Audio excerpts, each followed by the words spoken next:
This was one of the bloodiest massacres in American history, but it's been mostly erased from history. Why? Because it reveals the truth about a terrible racist myth we've all been taught. This is 2-Minute Black History, what you didn't learn in school.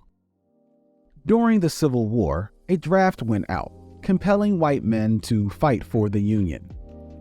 Being forced to fight for black freedom enraged many. A mob of thousands even stormed New York streets, destroying the city's draft office, which held enlistment records. But that was just the beginning of their violent fury. Chanting that they didn't want to fight a nigger war, the mob plundered black homes, beating women and children, screaming, "Burn the nigger nest." They even burned down the colored orphan asylum with black orphans still inside. 200 orphans escaped, but hundreds of other mob victims were lynched and thrown into rivers. Eventually, Union troops were deployed to New York and defeated the mob, but the damage was done.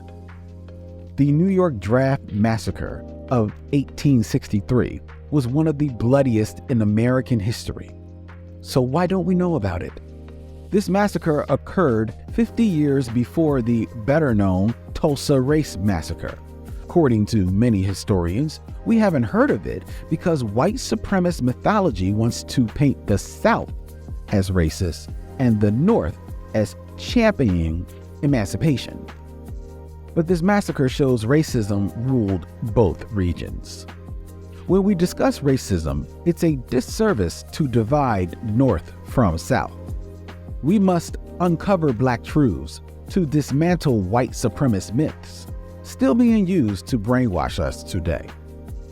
In order to move towards the future, you've got to look to the past. This has been 2-Minute Black History, a podcast by Push Black. Show your support by sharing this episode on your social media and join us in amplifying Black history stories we all deserve to know.